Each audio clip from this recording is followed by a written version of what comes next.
All right. How you doing, folks? Ron Raymond here from the Raymond Report, along with Ross Benjamin of RBWins.com. It is Tuesday, November 24th. Hopefully, everybody's having yourself a good start to your day. As always, don't forget, if you enjoy these shows, please hit that like button and subscribe to this channel by tapping that notification bell in the top right-hand corner. Always joined here by my good friend and co-host, Ross Benjamin of RBWins.com. Good morning, Ross. Good morning, Ron. How are you? Thanksgiving week here in the States. Good time of year. Yeah, it's a great time of year. We had our Thanksgiving in October, and now it's the American Thanksgiving coming up this week. So it's a really crazy week once you get to that Tuesday, right? Even when you follow like CNBC or all the channels, everybody's off, and it feels like a holiday on a Tuesday, right? It's just like a slow progression into the Thanksgiving. Yeah, I mean, Monday, Tuesday, and Wednesday are normally a lot of research days, but you have to expedite the process this week, right? Exactly. Because of all involved. So yeah, and which could be a good thing in my case when you had a bad weekend in NFL. But you know what? I was able to had my bailout game last night on the Rams. But you know what? You had a great weekend in college football and NFL, right? Yeah, I was 3-2 in college football on Saturday. Not great, but good. I'll take a 3-2 anytime. And then Sunday in the NFL, I went 3-1 and 10-star top play winner on the Washington Redskins. I also had 5-star winners on the Cleveland Browns and the Indianapolis Colts. And I fell with my only loser on Sunday with the Baltimore Ravens, that if I ever contemplate taking them again with Lamar Jackson, Ron, please put a gun to my head and say, no, don't do it, Ross. So, and then yesterday I fell, I had the under yesterday, under 48.5. And of course it went over 27-24. So all in all, a good week, Ron. Yeah, no, that's awesome. And I know Chip Trimbus, another handicapper we have here on the website, he had a good weekend. I watched your show last night with Chip. You know, like I said to you off air, we're going to get Chip Trimbus on this, on the show here very shortly. But between you, Chip, we had the Big Ragu on the weekend doing the Big Ragu. It's my man. Yeah. Mr. Cannoli. Hey, that's what he's probably get a phone call now. What are you saying, Cannoli? But yeah, he's a football coach with me in Ottawa here, and there's this spot in Montreal. Every time we go there, we go to the Italian community there, and there's a great restaurant for cannoli. So we always make it a little pit stop there in St. Leonard, Quebec, where we go pick up some good cannolis. You need more of that in your life, Ron, that Italian stuff. You know what I mean? It's good for you, my man. You got to mangia, is what they say in Italian, which is eat. Well, you know what? It's like I tell Chris all the time, you know, I'm French. The French and the Italians, it's almost the same type of, you know, we all use vowels at the end of the sentence. Yeah, exactly. That's awesome. And both good cuisines, so absolutely. you can't go wrong. Yeah, no, but hey, but you're so right, Ross, when you say, we're expedite all the information now, because now after this show, we right into the homework, right? Yeah, exactly. Into this week. Now, just so people who follow the show, we were taking Thursday off here. And so today we're going to talk a bit about some of the numbers that we've been crunching. And me and Ross went through this, and there's some really good numbers that we want to share with you guys. When we get to that part, we're going to look at the SBI. We're going to take a look at the line moves of college football and NFL. And then tomorrow, we're going to do a bit of a college football Wednesday hump day, as there's some big games on Friday that we're going to talk about. And then we'll have Thursday off. And then also on tomorrow's show, Ross, we're going to break down some of those NFL games on Thanksgiving Day. And then football Friday, can't take away football Friday. That's a couple college games on Thursday as well, Ron. Oh, that's right. That's right. Air Force, Colorado State, and I can't recall the other one off the top of my head. I'm overloaded with information today. So we do have a lot of information coming your way. So, all right, let's jump right into it, Ross. Let's take a look at the SBI on the weekend. But as always, I'm going to do a screen share and make sure. All right, let me know if you see Big Ben in your screen. I do. There he is. Hey, I also got a new background at the website. You like this? It's the dog pound of the yeah. Well, I thought you did that for Rusty. Yeah. This is Rusty's background right now, because he's always barking during the show. So you got to beware of dog up there. I thought you did it for that purpose. We're a dog friendly show here, Ross. You know, Yes, we are. I've always had dogs, and yeah, Rusty's quite a hit here on the show. I even had a guy on our YouTube channel says, "When are you going to come out with the Rusty report?" Yeah. So yeah, we do have a nice background here. I picked this up yesterday, and I said, well, you know what? Let's keep it on here for the dog pound. But let's go to the SBI, and let's see what's come in the last couple of days. And if you are new to the Raymond Report, along with Ross Benjamin, we do the show. We always look, I say it all the time. Yeah, we might be watching games, but we're handicapping numbers. And yes. and that's really important, I think, because it's so tight now. Ross, in all my years of handicapping, especially this year, I don't know if it's a COVID situation, but every week is just a different wrinkle thrown at us, and you don't know what to expect from week in, week out in the NFL, right? Well, to me, it's always been like that in the NFL. It's the NFL as opposed to college football is a lot less predictable, and for good reason, Ron. I mean, you got 32 teams compared to hundreds in college football, right, Ron? So the parity is going to be better. Number one, you can't any given Sunday certainly applies to the NFL. I know it's an overused cliche, but you're right. From a standpoint of all the things that we have to account for this year in the NFL and handicapping week to week, it's definitely a unique year for obvious reasons. Yeah. And then, favorites, underdogs, in the Rain Report, we look at the neutrals, but look at this. Everything in green is a bull, and everything in red, I don't see a lot of red this year. Red here, Ross, is for unders on the over-under. Actually, this is the ATS column. Only 1 week. I'm going to go backwards this week. Let's go against the spread, and then we'll work our way down. Sure. This week, Ross, in week number 11 of the National Football League, only 42.9% of the favorites cashed in. And it's funny because in the Rain Report, 42.8 to 57.1 is what I call a neutral market. And it's just a decimal point here to give us a neutral market. Other than that, it would have been a dog's delight here. But 57.1 of the underdogs came in this week. And when you crash the numbers here, you got 6 and 7 or 6 and 8 for the underdogs, which to me is pretty balanced compared to last week, where 64.3% of the favorites cashed the ticket last week. So again, first time last week that the favorites made an appearance this year. But look at that, we're right back in the neutral market. And even Steven, as Jerry Seinfeld would say in that episode, we're back at even Steven covering the spread. Yeah, I read a couple articles this week, Ron, on various sites that the sports books did very well this week. A lot of heavily bet games last week. The general public seemed to be all over the New England Patriots, the Green Bay Packers. There was a couple other games that were pretty top heavy. The only one who covered that was top heavy was Pittsburgh. Okay. Against Jacksonville, but some of the more heavily bet games, I think 4 to 5 most heavily bet games went the way of the bookmaker, and that goes in accordance to what we're seeing there with the underdogs being at 57%. Yeah, I bet you Minnesota's in that class too with the Cowboys. What a trap spot that was. Andy Dalton looked like Andy Dalton, compared, the week where he got concussion. And you know what? I always said, we said it too at the beginning of the year in our preview show, what a great pickup to have Andy Dalton as your backup quarterback. I mean, it's unfortunate what happened to Dak, but, and the game where he got concussed, I forget it was I can't remember which game. Was it the Giants game or can't remember the game? No, the Giants game is when Dak Prescott got hurt. That's right. It was the week after.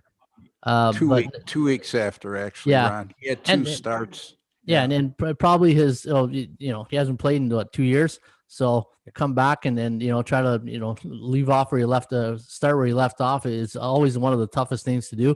But you know what?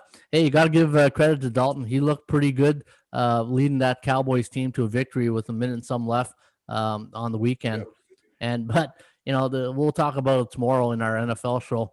Is that a trap spot this weekend? All right. Andy Dalton, by the way, I mean, you could argue, I know he was with some playoff teams in Cincinnati, but in terms of offensive skill position players, he might have the best at his disposal right now. I know for one thing, he never had a running back like Ezekiel Elliott that could run the ball for 100 yards and also could catch the ball out of the backfield. So, you could do it like you said, Ron. That was a great pickup. You certainly could do a lot worse with a backup quarterback than Andy Dalton. I know one quarterback would love to see a running back start catching balls out of the backfield, and that's Tom Brady. Yeah. Yeah, Leonard Fournette. Boy, oh boy, what did he have on his hands last night? Yeah, he had a bit of a case of the yips, just three passes that, but okay, I'll give one pass was a little bit low, but Yeah. But Brady didn't look good either, did he, Ron, last night? I mean, I did a show yesterday, and I had one of the visitors on the site comment saying that, because I said, Tampa Bay was beating all the beatables. They haven't played anybody. And then one guy said, well, they played Green Bay. And they look at Green Bay now, right? Look, we know they have no defense.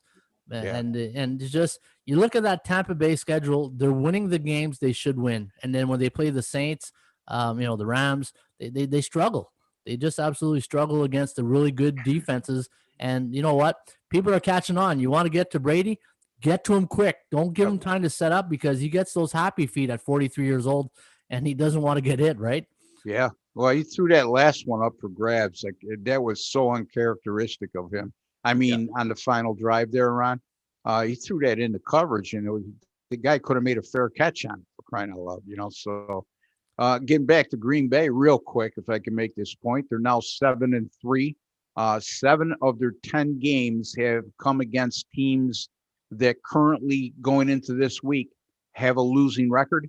And the 3 games they played against teams that currently have a winning record, they're 1-2 in. So goes hand in hand with the point you just made, Ron. Yeah, no, that's a great observation by you. And these are the things, hopefully people who watch our show, that this is what we preach, right? This is the things that we, when we set out to do the show, that we're trying to be a bit different and look at sports betting from all aspects. And, it's, I'm sure a lot of great handicappers out there do that too.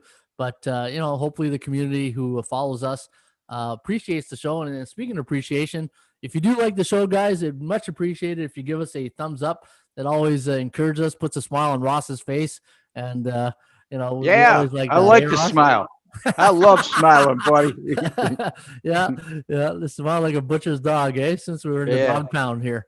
All right, let's look at the over-unders, Ross. Man, look at this. The over-unders. Neutral market again. Unders. Man, I got burnt on the under in that Baltimore game, and I didn't expect that monsoon to last all week there in Cleveland, but it is what it is. 42.9% of the overs came in, 57.1 again. Almost like it is an identical record of week 10 of the over-under. So when I look at stuff like this, Ross, then I start thinking, okay, we had 2 weeks of unders. I got to start looking at the overs maybe for week 12. Yeah. The law of averages, right, Ron? So, I mean, that's your theory. That's always been mine. And your chart will show a lot of those. So people should, if you want to dabble into stuff like that and look for laws of probability, average, whatever you want to term it as, you can get it all right there at ATSStats.com. Yeah, man, we're running a Black Friday weekly sale. All you got to do is use promo code THANKS, capital T, THANKS 25, and get 25% off your membership package right here at ATS STATS. You always got to worry about a Canadian guy with a Black Friday sale, because there's no Thanksgiving is not Thursday in Canada. But leave it to Ron to come up with a creative marketing idea. Yeah. And hey, whatever it takes, it's saving the customers money. That's the bottom line. Hey, man, just jump on the bandwagon. It's just, it's a weekly thing. And, when you look at all the Best Buys, all these stores out there, it's like, hey, they have good creative ideas. So why not make it a sale? Absolutely. Marketing's marketing, Marketing 101. Always be closing, and right? It's always good when it's marketing that helps the customer save money, right? So it's a win-win for both parties. Well, truth be told, Ross, last night I watched Monday Night Football and I had a client come up to email me and say, hey, what promo code do I use to get a promotion on? I said, well, you know what? Let's start the Black Friday sale right now. Here, use this promo code and let's do it. So You're right. At the end of the day, we're in the tough times right now. And if, 25% off can put a smile on your face and help you out, then right on. I'm happy to be part of the solution here. Straight up factors, Ross, 57.1% this week, 42.9% of the underdogs. Compared to last week, the last 2 weeks, look at that, the favorites, 85 and 71. So, but we're at that point of the year now, week 12, where we're seeing who the real teams are right now, right? And this is a lot like after the All-Star game in baseball.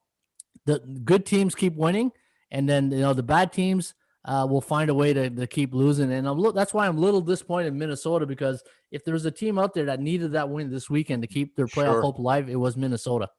Absolutely. That was a really crushing blow to the Vikings' potential playoff aspirations, even though they were going to have to go on a tremendous run. They had won 3 in a row going into that game, but at 4-6 right now, Ron, doesn't leave a lot for, they almost have to win out at this point. Absolutely. Oh, wow. Look at this. This is college football. Obviously, well, I shouldn't say in college football, because when you got favorites of minus 20 and 30, there should be a lot of green, right? But exactly. we got some great stats that we're going to show you guys in a minute on why you handicap the numbers and not the teams. You gotta look at the teams, but I'm going to show you some really interesting numbers. Let's start with the straight up factor, Ross. Man, on the year, 77.2% of college football teams are winning. Favorites are winning games straight up, compared to 22.8. No big surprise there, right? No, because again, the point you just made is we're getting lines in college football that you don't see in the NFL. I mean, you very rarely get a point spread of minus 14 or greater in the NFL, where that's quite prevalent, probably on half the card at least in college football. Yeah, and when you look at against the interrupted my sip of coffee, Ron. But sorry. Put some Dunkin' in your cup there. Or what there? What's that promo they use? You're a McCafe guy. You're the marketing expert. What is it? Yeah, I know. I should start hitting up all these coffee shops now. Hey, McCafe. You're a McCafe guy, right? So yeah. He's got the rainbow smile going there. All right. So you got 47.6% of the favorites that won last week against the point spread, 52.4 of the underdogs. But on the season, Ross, only 1 week of the 12 weeks that the favorites came and had a good week. And that was week number 11. 59.1% of the favorites cashed an ATS ticket in week number 11, where we've been pretty much in a neutral market since then. Only 3 underdog weeks, week 3, week 5, and week number 10. And then all that is just, from a betting perspective, I'd rather see all yellow than green or red, because, once all the favors come in, then you start thinking too much, right? Yeah, exactly. You start thinking, should I keep the ball rolling here, or should I go against use a contrarian approach and say it's going to even off? So absolutely. Yeah. You always like those neutrals. I mean, look at the over and unders, not to jump ahead. Yeah. We've had 1, 2, 3 for six neutral weeks in a row on totals in college football. Hey, remember I told you about 2 months ago, I said for some reason, every time I crunched numbers, the over unders was always the one category that's always at the 50% mark that the books do a great job on. And obviously it should, because you're implicating 2 teams, not just one team to cover the spread and all that, right? But I'm always amazed how tight the bookmakers have it, except for this year in baseball. Hey? Yeah, well, it was an unusual year. And keep in mind the schedule. It's only 48 games, Ron? Whatever it was. Yeah. So but 54.8% of the overs cashed in last week. But nothing really. So let's get into the good stuff here, Ross. Do you see this, the NCAF? I do. Yes, I do. Okay, perfect. So what you're seeing here, folks, is a chart that I'm working on, and I track the all roles of all the teams in college football and the NFL, and we'll get to the NFL in a second. So on the season, so this is the straight up ATS and over against the spread, because who cares about the favorites straight up until we get to the road favorites. 191, 202, and 6 were 47%, and 50% of underdogs are cashing the ticket in college football this year. And the missing 2 point something here is based on the pushes. So that's why if you're wondering how come it doesn't calculate 100, that's the reason why. Everything in green So here's the legend chart right here. 57.2%, 100% is I call a bull market. And I look at, the Raymond Report, we look at sports betting like the stock market. Anything 42.8 to 57.1 is a neutral market. And that's what I look for because we're even Steven with the bookmakers. And everything in red is a bear market, and it's not a good, unless you're a contrarian and you want to go against it. So let's take a look at some of the greens, working our way down with the over-unders and the ATS stats, because straight up, really, we'll get to that point in a second. Look at this, 17, 10, and 2 of favorites of Pick'em to -3 on the season. So 17, 10, and 2 to the over. So anytime a team is Pick'em to -3 favorite, the over is hit 58.6% of the time. Looking at some of the other stuff, it's not a lot in. Look at home underdogs, Ross. Home underdogs of Pick'em to +3, hitting at 60.6%. Home underdogs of 3.5 to 6.5, 58.1% to the over. Oh, look at this one. Home underdogs of 10 to 13.5, 16-6 to the over for 72.3. The one thing, Ross, that I you can take this or leave this with the audience, because at the end of the day, it's numbers, it's facts, but I think it's something that I believe in. And but when is this opportunity going to come again, right? This opportunity of 10 to 13.5 point home underdog in 13 weeks or 12 weeks of handicapping, it's only happened 22 times here. So it's not 22 times. So it's on average maybe twice a week where you're going to get this home underdog to show up in this number range, and then the 16-6 to the over. But to me, it's sorry, Ross. It's an indicator, and the thing is, I always say, don't base your decision on this one indicator. Go find 5 or 7 more indicators, and then put line up those indicators, and then you got yourself. The more indicators you have, the more confidence level you have in that play, right? Absolutely. You don't want to just be married to one concept of sports handicapping. You want to have some checks and balances, is more or less what Ron's saying. And I'll go one step further. Home underdogs are between 10 and 20.5 this season. We're talking 25 and 13, 28 and 14 to the over. I mean, that's still really good, 67%. So again, if you look at those numbers, Ron, in those 3 lines there between 10 to 20.5, you're looking at 14 and 8. And I want to make sure my math is right here. 14 and 8 and 30 and 16, 25, 30 and 13 to the over. My fault. Even better than that. Yeah. So that's pretty good. 30 and 13 to the over. Let me run the math on that real quick. And while he's doing that, one thing Ross, the home underdogs of 10 to 20.5. And then when you scroll down here, I got the home totals. And if the totals are in this range, man, we got another indicator pointing to another good play. And this is why, Ross, I always say to my clients and the visitors who look at our website, you might be handicapping the Buffalo Bills against the Houston Texans, but really, you're only watching that game. You're handicapping the number. Yes. And the number is the thing that you really need to get involved in and go in depth more in, because you got to get inside the numbers and don't fall in love with team against team. That's at the end of the day, yes, that's what you're watching. That's what you're observing and making predictions on. But you're handicapping the numbers. And when I went back to the drawing board, I said, man, I'm tired of being average. How do I get better? And it just boiled down to 3 things that I would keep talking about: value, percentage play, and cycles. And if you follow those 3 law of averages in the Raymond Report, you'll tend to have a different perspective when you're handicapping your game. Yeah, that number is 69.8%. So 30 and 13 to the over, home underdogs of 10 to 20.5, 30 and 13 to the over, 69.8%. To your point, Ron, it's all about beating the number. And people who get too caught up with who's on both sides of the ball, meaning individual players. Ross, did you know so-and-so is out?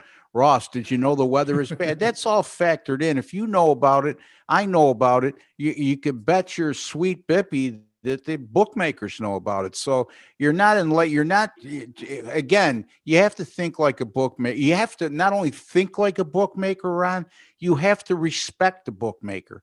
Because if you're not going to respect the bookmaker, you're going to get a lot of false positives, meaning you think you know more than them. You think that this line is way off. That doesn't exist. Nope. Okay. You're looking for betting value within that line. And again, like Ron has alluded to on many times over the course of the last couple months, bookmaker's job is to set an accurate line that in the best case scenario, he gets 50% action on both sides. So keep that in mind. Yeah. And at the end of the day, you can replace these situations with teams to give you the micro view. We're looking at the macro view of everything. And you say it all the time, Ross.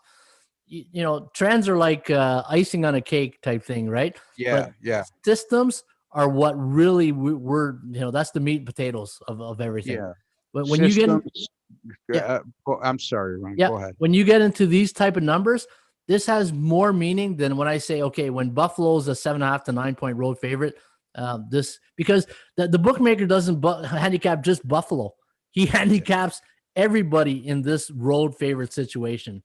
And at the end of the day, we're all trying to get a number that beats the bookmaker, and he's trying to get a number that gets action on both sides of the fence.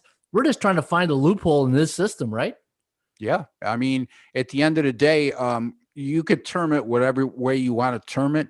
It all means the same: betting angle, betting system, betting algorithm. It includes all teams in a specific situation, as opposed to a team trend, which just includes a specific team in a specific situation. So I put a lot of stock and value in betting angles, I call them. And that's why I have the software I have. And if you could attribute a lot of betting angles, successful one, to public perception of what happened the week before, Ron, or what happened the last 2 weeks to what happened this week. You know what I'm trying to say? Because too many times the general public or novice bettors have very short memories, and they're very short-sighted. Well, like, again, I keep using this analogy, but it holds true. If team A beat team B and team B beat team C, then team A should beat team C. It's not that easy. No, it's not. And as much as I do, Ross, when we do our research and homework, there's that sense of like when we find a system that's like 32-2 or 38-1, you just want to call somebody, right? Yeah. It's like, hey, you believe this? Yeah. It gets to the point where you want to double check it to make sure everything's aligned in a row, So it's like finding your lotto, your 649 or your lotto number is like, really, do I got 5 of the 6 numbers here? Exactly. So I had a betting angle on the total in the Seattle, Arizona game that was 33-3 to the under since 1984. And here's the thing. Sometimes I'll think myself, because I'm saying these two teams are offensive juggernauts. It's going to be extremely uncomfortable to hope that these two teams don't have a lot of success offensively. So I left the total alone. But there goes to show you, betting algorithms sometimes are unappealing. The results can be very unappealing to your mindset and how you feel about a game. And you got to trust them. You got to trust them. And again, if you can't find any other reason other than the betting angle, that's one thing. Okay. But when you get a real strong betting angle and anything else that could add to the strength of that pick along those lines, you got a good play, Ron.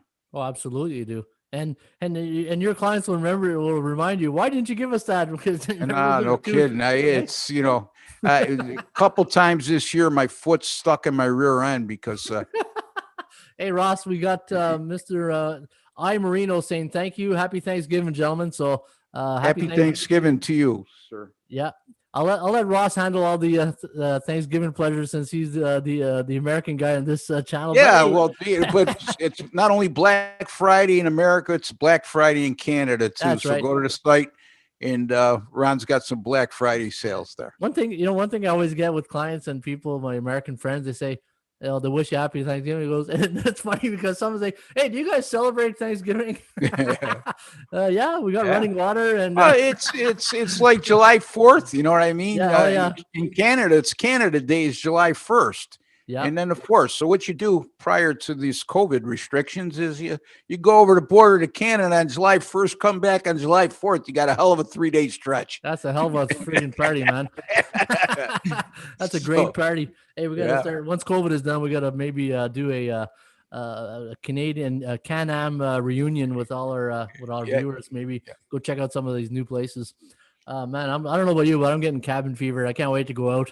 Oh, it's getting worse here, buddy. It's code orange here in a lot of parts of Monroe County where I live with this COVID thing. So, thank God for sports, even though there's no fans in the stands, and understandably so, it gives us something at least to latch on to and look forward to. Hey, in March till about July, I was saying thank God for horse racing because without horse racing, I don't know what I'll probably having a new knitting course or guitar lessons or something, but or Mrs. Raymond's to-do list. God, yeah, that thing's getting longer by the week. All right, hey Ross, check this out now, and I've done a bit of homework prep for the show here. Road favorites of -7 to minus and higher. So road favorites of -7 in college football and higher on the season, 68-9 straight up, 88.3%. Now, big deal, right? It's you're talking straight up. I'm thinking parlays here.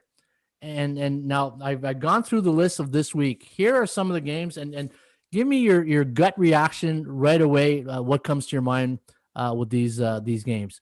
And just straight up, just say yes, no, or maybe. Okay. Oregon -13 versus Oregon State. Maybe because of the rivalry. Okay. Wyoming against UNLV -16.5. Yes.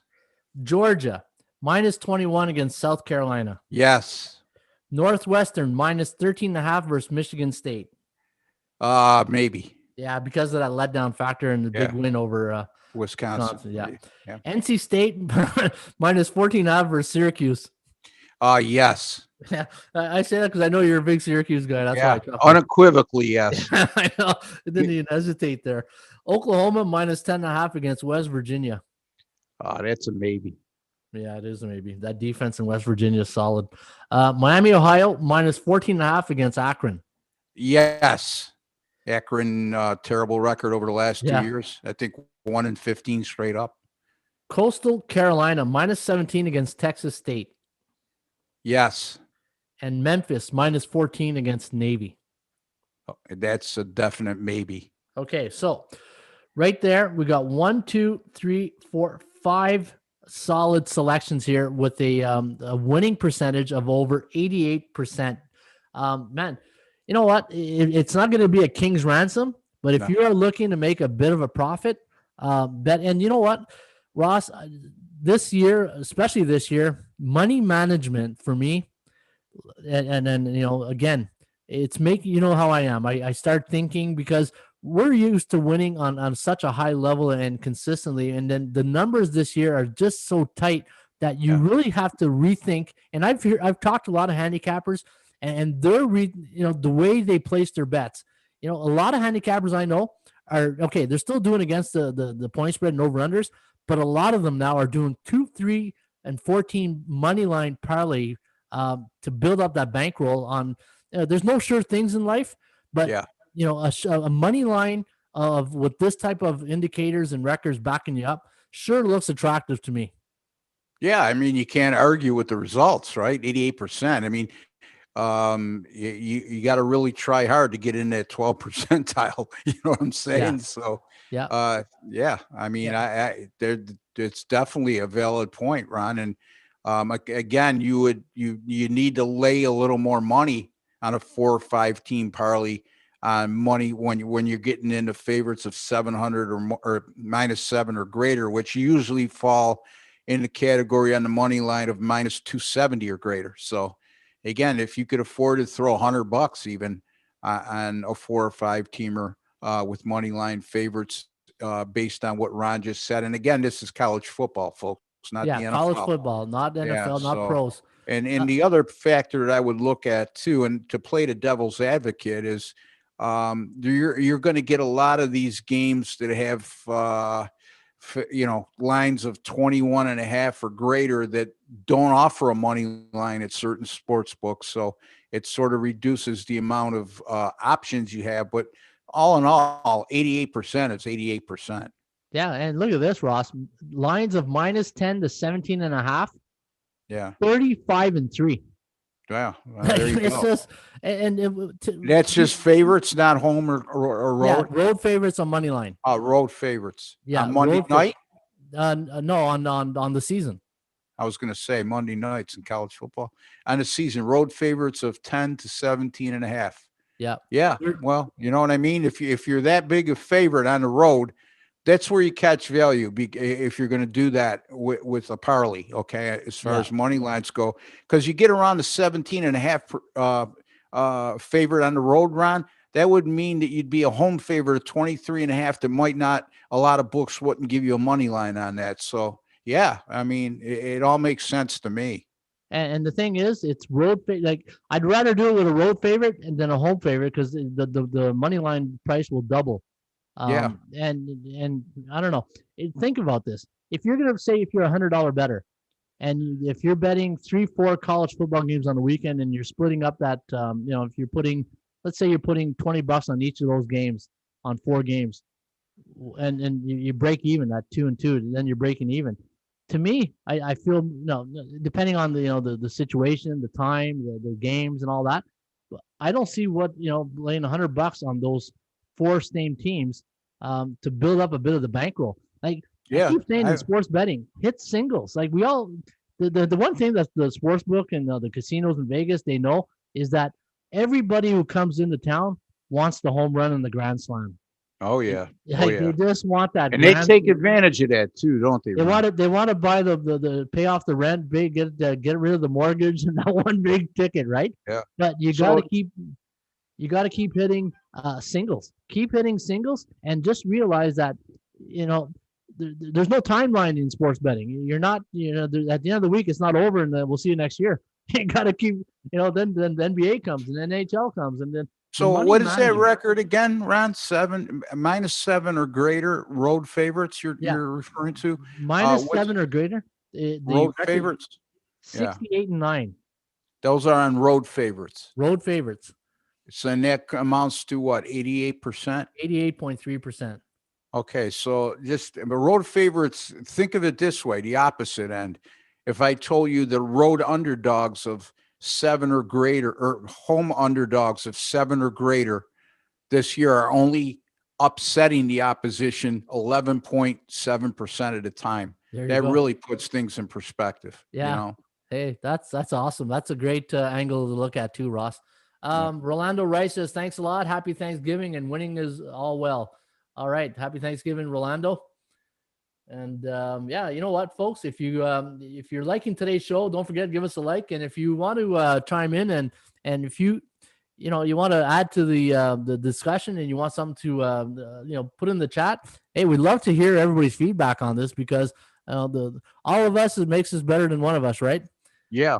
Hey, Ron, I'm looking even further. I mean, let's eliminate the road favorites of 21 or greater, because a lot of times sports books aren't going to offer a money line on a point spread that high.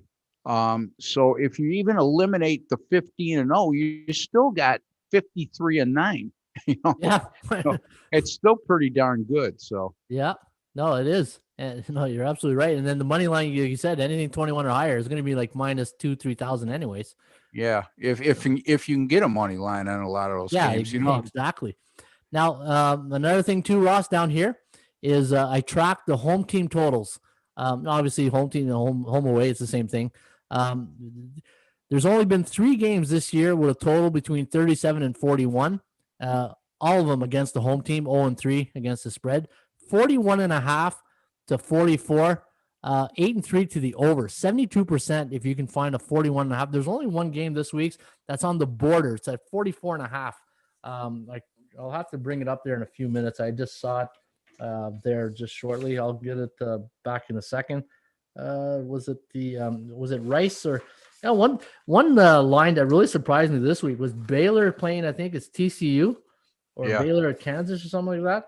Normally in those days, you're looking at 60, 70 on the line.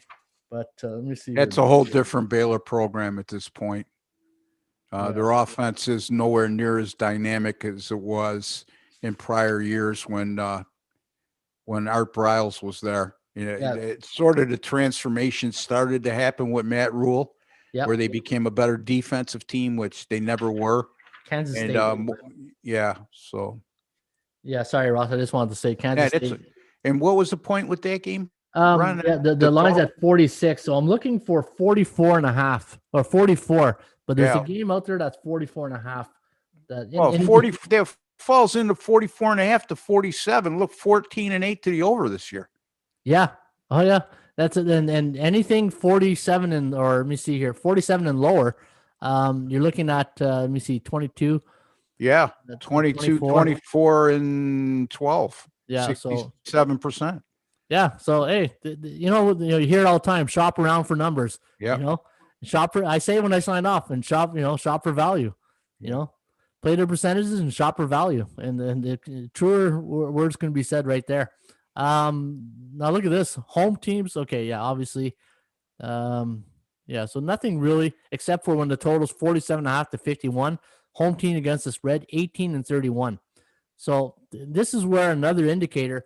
Where you want to be careful when you're looking at the numbers. So if you have a home team let me see here, like say if you're looking up here against the spread, you want to check, like say this one here, home favorites of 14.5 to 7.5, check the total, because if the total's in this number here, it's not looking like a good indicator play from previous experience. So home teams of 51 to 69.5. Slide down, please. Yep. Home teams of 51.5 to 69.5. Look at that. 191, 274, and 154, 176. So that's pretty darn good. Again, a lot of good stuff to look at. If you can combine, like Ron said, combining some of these figures where you get into road favorites and then get into totals, you could really make a strong case for a team or two per week. Absolutely. Let's take a look at the NFL, Ross. And let's see what the numbers tell us on our chart here for the National Football League. And now, not as I don't think we're going to get as many great numbers like we did with college football. More to deal with. Let's take a look at the straight up factor real quickly. Home favorites this year, Ross, are winning 65.3% of the games compared to home underdogs, 32.7%. Actually, you know what? Favorites on the season, 65.8% of favorites are winning on the year. Look at the difference between road favorites and look at the difference between look at the difference between home favorites and road favorites. It's not much. 41 and 20. 41 and 20. It's pretty similar, Ron. Yeah. And just keep in mind, it's straight up. And and let's you know what, here I'm just thinking out loud here. Straight up here is a good money line parlay. Like for, if you're doing parlays, you want to look at the straight up, and then obviously with the ATS, it's a different animal and the over unders. So we'll just look at the, let's see what's the obvious that comes out here. Only a 10-point or more underdog won this year. I forget what team won that one. That's a tough one. I almost want to say it's Miami somewhere early in the year, but I won't go out on a limb on that. Okay. If anybody in the audience knows, just give us. Let me look. I could look it up real quick. I guess. Okay. And then while you're doing that, I'm going to take a look at some of this other stuff right here. 11 and 1, 17 and 3. Home favorites, Ross, of -7 to 9.5 are 17 and 3 straight up for 85% on the season. That's wow. That's pretty solid. And looking at the lines this week, I'll have to do a quick. I thought I saw Miami and Cleveland this week are -7. So those are two teams this weekend. I'm just going to bring up the NFL numbers for this week. And I think Miami and Cleveland. So Miami right now is at -7, and Cleveland is at 6.5 now. It's going down. So if you snooze, you lose there on that one. You see here also 6-1, 10 points favorites. 0-5, 15, 5-0, 10 or more road favorites. So nothing really in the to write home about here. Let's take a look at against the spread. Against the spread, 25. Okay, 35 and 25 per underdogs of 3.5 to 6.5. So any type of underdog, Ross, 3.5 to 6.5 on the season are winning, are covering the spread this year. Not bad, 58.3%. And looking at some of the other numbers here, 23 and 17. And this is where the bookmakers want to do a really good job against the number in these situations. I'm sure the bookmakers got these type of charts too. And, there's probably a factor that they play in when they are making their numbers. Good for I'm still looking for your winner. Oh, here, I'll just bring it up real quickly. So, was it 10 and a half underdogs, I said, or more? 10 or more. Season? Yeah. 10 or more. Yeah. Yeah, I'll just bring that up real quickly right here using the database. And it would help if I'm looking at the NFL preseason schedule. So my fault there. It was the straight up winner, right? Yes. Kansas City, Baltimore, Green Bay, Pittsburgh, Raiders. That's right. The Raiders beat the Chiefs. Yeah. Exactly. Draw a blank there. All right. It's annoying, eh? When there's something like that on your mind, it has to. Yeah, it bugs the heck out of you because especially I look at those dogs of 10 or more, specifically the home dogs. So yeah. Kelvin Johnson says, "Good day, fellas. Rams showed up last night." Good morning, Kelvin. Rams defense is pretty darn good. This just in, Yeah, they are. And Tampa Bay is one of those teams, Ron.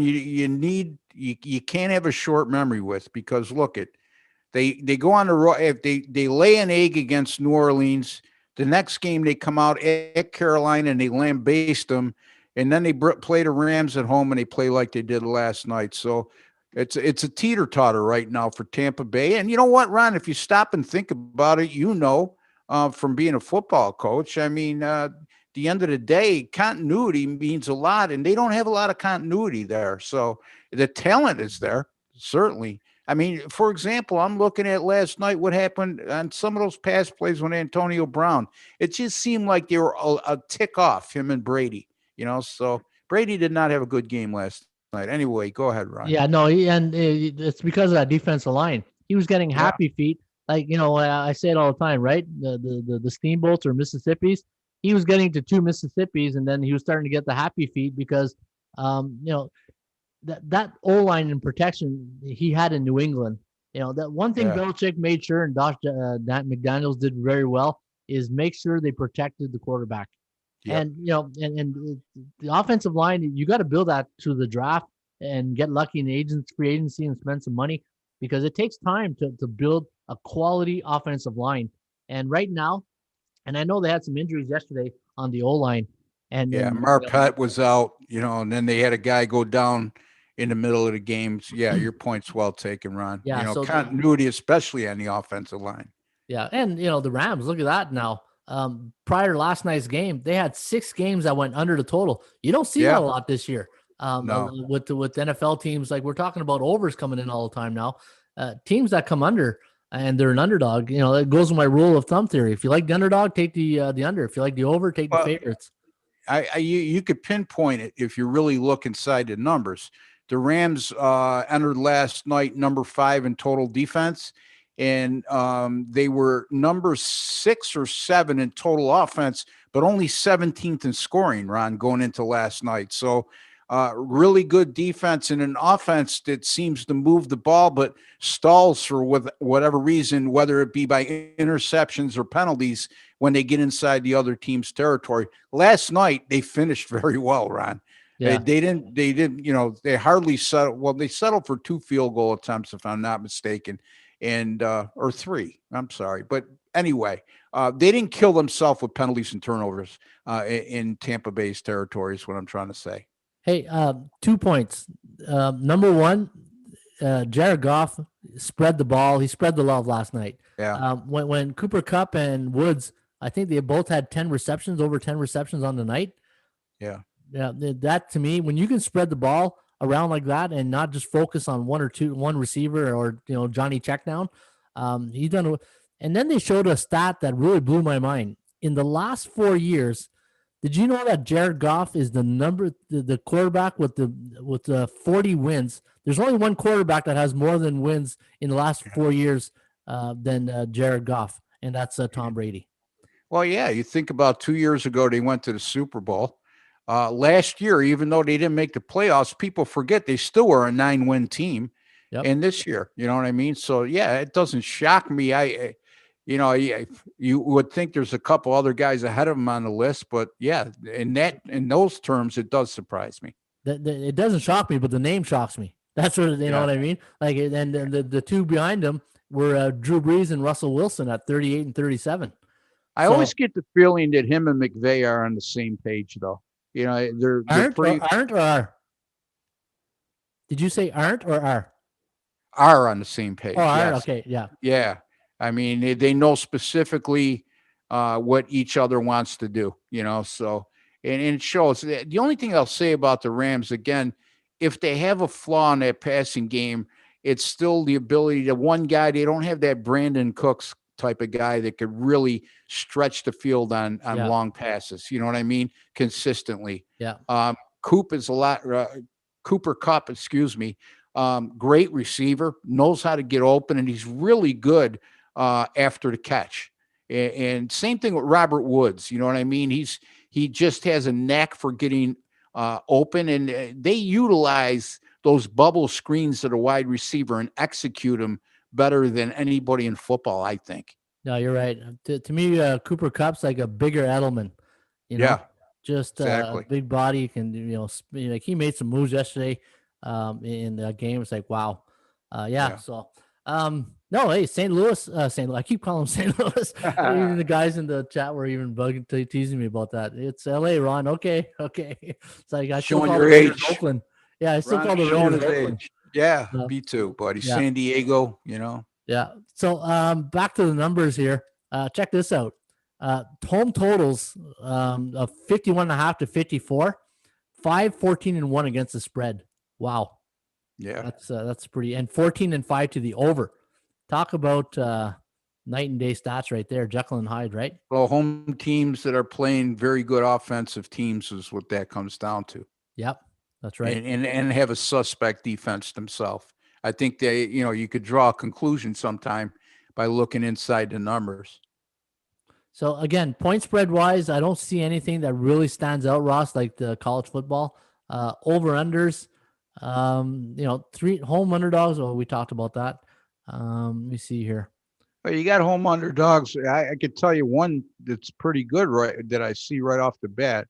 If you got a favorites of 3.5 to 9.5, you're looking at 55 and 35 to the over. If I'm reading it, favorites of 3.5 to 9.5, and in the NFL, you're looking at 55 and 35 to the over. Okay. 3.5 to 6.5, 36 and 22 to the over. So again, I mean, we're not seeing those 75, 80 percentile marks like we see sometimes in college football within specific parameters. And again, you got to realize, folks, you're comparing 32 team league to 130 college football teams on a Division I level.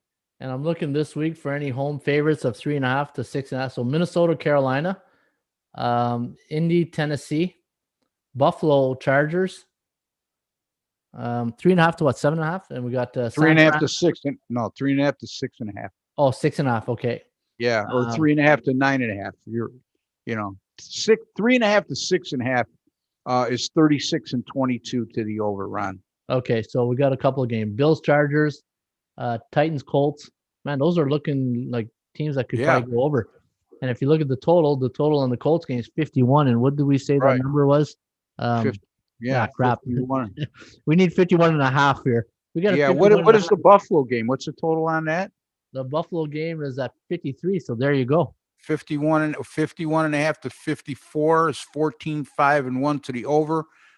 Favorite of 3.5 to 6.5, 36-22 to the over. So that's what I mean. If you could connect the dots within these charts, you can sometimes find value. Now, what is a home favorite of 3.5 to 6.5? It's 25-14-1 to the over. So now you're tightening it up even more. I can't read that green number, 62.3%, I think it says. Yeah, It's 60.5. compared to just the favorites of 3.5 to 6.5 at 60%. So now you're tightening up the home favorites of 3.5 to 6.5. And then you go home teams 51 to 54. And you got something cooking, Ron.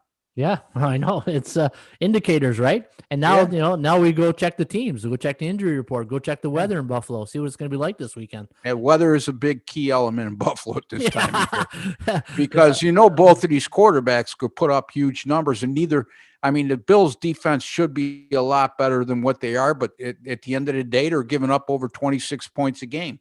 And the Chargers are moving the ball on everybody, got good skilled people on the outside, namely Keenan Allen and the other guy, Mike Williams, and Hunter Henry at tight end. And the Bills are moving the ball, having their best offensive year that I could remember in recent memory anyway.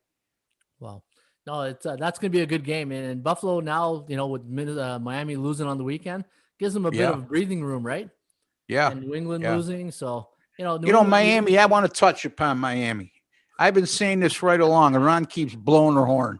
So he could blow it out of his behind on this one, because this is a Miami team, 5-1 in their last 6. Now, look, folks, they've amassed less than 300 yards in total offense during this 5 of their last 6 games. Okay. Again, last week, 220 yards of total offense against the Denver Broncos, who came into that game struggling.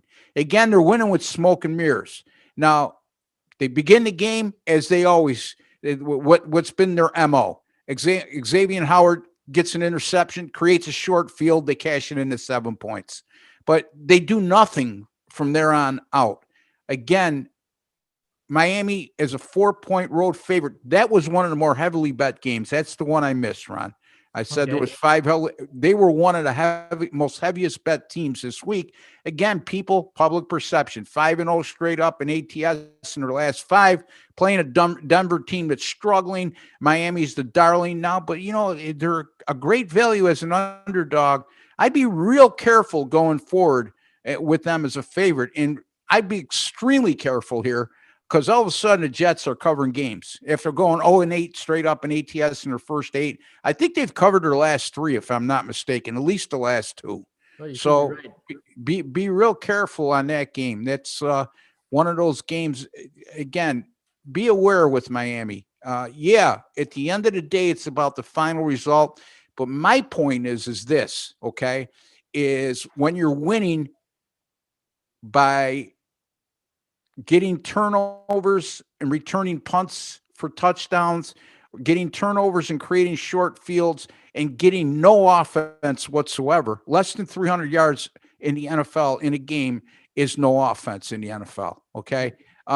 You can't sustain that. You can't sustain winning playing like that. Kudos to Brian Flores, who I think is one of the best young coaches, if not the best young coach in the NFL right now.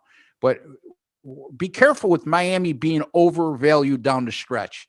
And when I did my article earlier, before the season started, I said keep an eye on them as an underdog in the first half of the season, because I think the team will be much better than people expected, and you're going to get some betting value. Well, now they fulfilled that, right, Ron? But now you're starting to see them as a favorite. It's a whole different entity when you're handicapping a team like this that's overachieved to a degree and winning the way they're winning with hardly any offense. And again, Tua got pulled out of the game. Here's what I don't like about Tua, too, now that I'm on a rant, okay?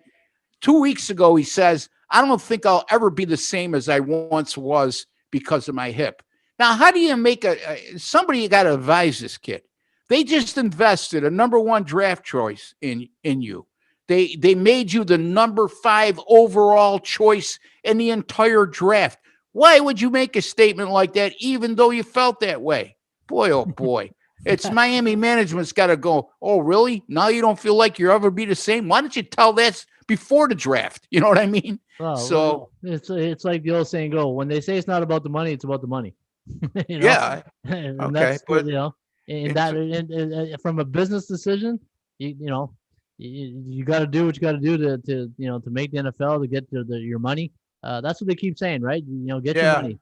But I mean, again, they made a big deal out about this quarterback change. He's done nothing since he's taken over.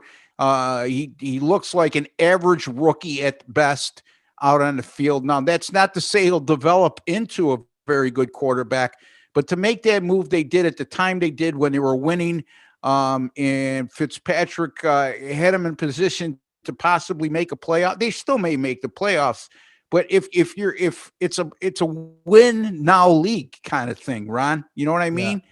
To me, making that move isn't improving your chances of winning. I mean, optimally, you want to take a kid like this coming off a major injury, and being a rookie, not putting a lot of onus of pressure on him, putting him in there when a team is winning in the middle of a playoff race in the middle of the year. That's not smart to me. Anyway, I'm done. Yeah. No, I agree. It's like Josh Rosen when he was with Arizona, right? Yeah. Throw him right to the Wolves. Like, you got to slowly progress these guys into, like, especially some of these quarterbacks who come from, like, say, a conference like, say, the MAC or the one out there where South Dakota plays. Like, they're not facing Alabama, Florida each week. That's a big jump from going to. Look at Josh Allen. Okay, he played at Wyoming. The big rap on him was every time Wyoming stepped up in class against a Pac-12 opponent, for example, he was terrible. Well, sometimes it's the people around him. And now you get into, again, he's a perfect example, Ron. Look how he struggled early on, and look where he is now. Okay. Yeah. So you got to go through your learning curves. And, he's, I said it since day one. I don't think they rushed this. This was a management decision. And, Fitzpatrick is leading the ship, and they're winning. Why would you disrupt that? And now you pull him in, and, of all places where the altitude and Denver, it's cold. You're a Miami type team, a warm weather team. And you're, like you said, you're going in as a new role as a favorite. So your mindset's different. You're maybe a little cocky, and, look what happened.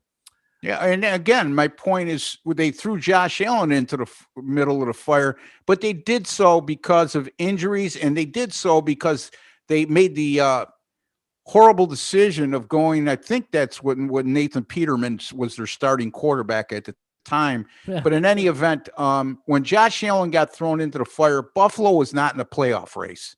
They were a struggling team. That team ended up winning 6 games. He actually went 5-4 as a starter that year.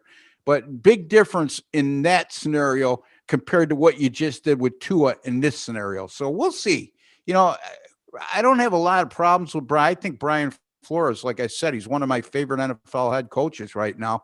But you can't tell me he made that decision, Ron. No, and I agree with you. That came from up high, and I wonder what the teammates feel like, right? Yeah, I mean, come on, we want to make the playoffs. You know? All right, Ross, put your fist away. Stop waving at clouds.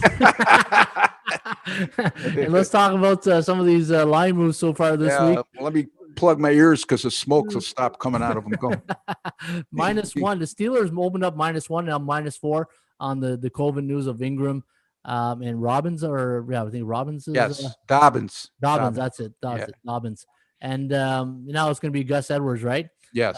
So, line move here, big line move, a field goal line move here, favoring the Steelers. And we got -6.5 on Cleveland, down to 4 now. So those are the 2 biggest moves that I've seen so far with the sides.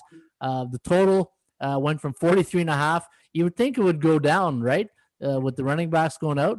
So it's gone the other way. It's gone up. That tells me maybe Lamar Jackson is going to have to throw more, and that means more. I'm not thinking touchdowns. I'm thinking like interception or turnover. Yeah, I mean, Lamar Jackson throwing more is not good news for Baltimore. Yeah. in my opinion. So Tennessee and Indy, we talked about that in our numbers. That line's now at 51.5. Chargers Bills, it was at 54.5, now at 53.5 to the under. So a 1 point difference right there. I still like the over here. check the weather, like Ron said. Check the weather there. Cleveland, Jacksonville, 49.5 to 50.5. Real quickly, we'll take a quick look at the Friday games for this college football. The Aggies right here open up as a home dog, 6.5. Now they're at 5.5, favoring. So it's a little bit of money coming in on Utah State. Two teams 0-4. Look at this, Notre Dame -4 only against the Tar Heels. That's I don't know. Now you got to start. What does the bookmaker know that we don't know? Well, I mean, again, I think this is a real dangerous game for Notre Dame because North Carolina could score on anybody. The problem with North Carolina is they can't stop anybody. This is going to be a real entertaining game. And again, on the other side of the coin, yes, North Carolina's offense is dynamic, but arguably they're going to be facing the best defense they faced all season long in this game. Yeah, should be a good game, and you'll have to maybe with all that turkey from the last 2 days there, you'll have to go on the couch, just let that top belt go and watch the game. Yeah. Oregon State taking on Oregon, the Civil War right here, -14. Now it's at 13 for the favoring the Beavers. Bowling Green against the Bobcats, -1 point difference here, and SMU, 12.5 point road favorite against the Pirates of East Carolina.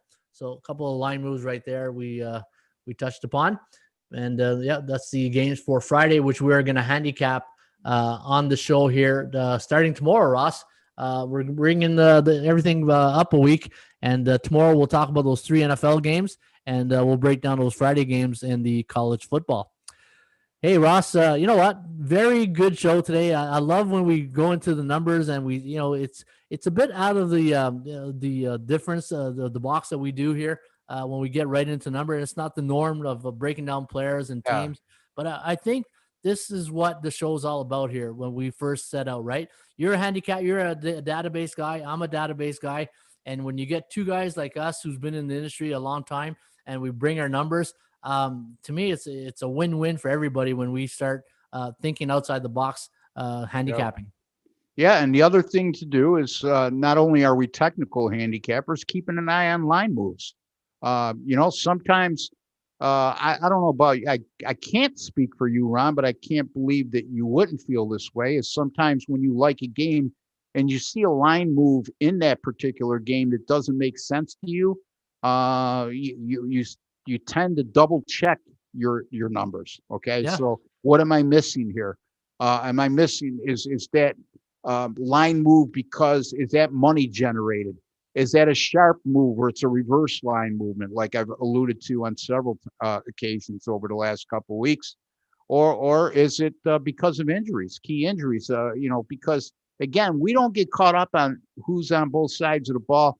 But when you see an abrupt line move in our seat that doesn't look like it's money generated, chances are there's a key player that's out and you weren't aware of it. So those are all the checks and balances you need to do if you're going to handicap properly.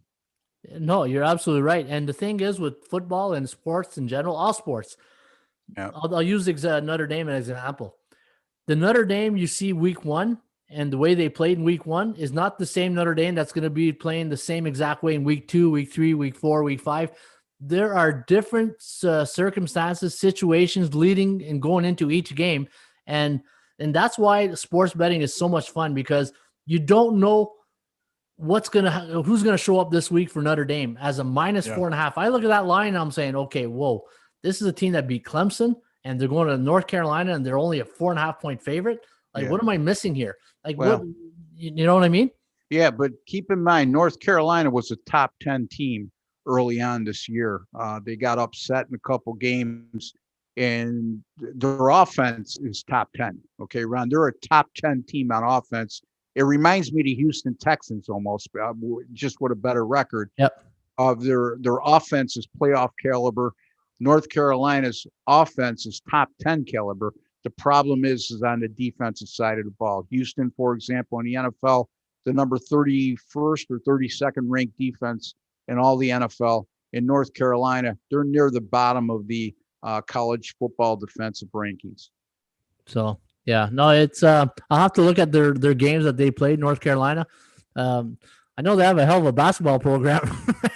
No, they could score. You'll see that their offense is dynamic.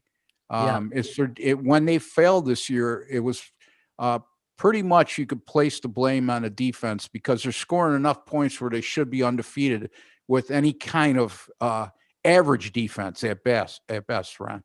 Yeah. And you know what? When you're winning and Notre Dame's winning and you haven't lost, the pressure mounts every week. The pressure just keeps mounting because the rankings keep going up and everybody talks about it. You're going to refit, what are you guys going to do different when you face Clemson again? Hey, are you guys thinking of national championship? You might face Alabama. These are things every week. And I'll say it from a lower. Every week, the pressure just mounted and mounted within the team because everybody starts talking about the record instead of the goal of the championship. Yeah. And that's what I think, the biggest thing as a head coach that Brian Kelly's got to keep in task is keeping everybody grounded. And, like Breezy used to say at Ottawa U, the most important game is the next game, nothing more. The next play is the most important play, and the next game is the most important game. And that's Sean McDermott uses the same philosophy, so Breezy was ahead of the curve. Yeah, absolutely. So. Yeah. You know what? Great show today. This was a great show. And folks, again, if you enjoyed today's show, give us a chat. We'd love to, we see a lot of people watching and we'd love to hear if you guys enjoy the show and give us a like. It brings a smile to our face when we get those likes, those big thumbs up. Or like I always say, we got broad shoulders. If you don't like the show, give us a thumbs down. Yeah, but go about it. Why you don't like it though, right? Yeah, go about it intelligently. Not like some of the people we've had to remove because they become belligerent in the name calling. It does nobody any good. Okay. I have no problem with anybody disagreeing with us and making a point. Sometimes we have to agree to disagree. But just going, hey, Ron, you suck. You went 1-4 last week and we're supposed to listen to you now. Come on, folks. I don't care how good you are. You have bad weeks on occasion. Absolutely. I don't care how good you are. Some of your projections that we may make on this show, and we may end up saying we were wrong 2 weeks from now. But, we're putting it out on the line there, and it's always easier to be a counterpuncher, right, Ron? Or Absolutely. What I call a result better. Somebody who waits after the results in and say, I knew you were wrong on that. Well, why don't you speak up beforehand? This is your forum to do so. Absolutely. And, and we enjoy everybody who watches the show and partake in it. And then that's what makes the show better is when we get feedback from the audience and they're giving us their perspective, because we're always bringing our perspective, but we get that third wrinkle into the mix. It makes for a better show. All right. Again, folks, if you're interested in Ross Benjamin's top plays for college football this week and the NFL, you can get them right here at atsstats.com or at his website, rbwins.com. And I'm sure you'll have a lot of some interesting plays going again this weekend. Coming off a 3-2 Saturday in college football, the NFL this year, Ron, since the first Monday night of the year, I am 35-24 with my last 59 NFL pay selections this season. That's good for 59%. And anybody who knows anything about sports handicapping knows when it comes to point spread betting, if you're hitting at 59% over a course of close to 60 games, that's a pretty good sample size. And at that point, you could pretty much determine it's not a fluke. So again, folks, you can get my picks at ATSStats.com or RBWins.com. Great thing going on right now at ATSStats.com as opposed to a couple weeks back. Now you could buy my picks individually at that site as well. So if you don't want to invest into a weekly, monthly, or annual package, and like to dabble in once in a while, you could buy my picks individually right there at ATSStats.com. Yeah, we got a lot of good things cooking at the site. We're upgrading our software. We got a DFS show now with the Big Ragu. We got Chip Tarimbas we're going to get in very shortly. And right now, if you go to the website, guys, Black Friday week sale. Hey, we got the promo code. Get 25% off the regular membership using promo code THANKS25. That's capital T THANKS25 and get 25% off your next membership package. All right, for a smiling Ross Benjamin, This is Ron Raymond. This is the Raymond Report Sports Betting Podcast for a Tuesday, a Ruby Tuesday, November 24th. Folks, have yourself a great day. As always, shop for value, play those percentages. We'll see you back shortly with another Raymond Report.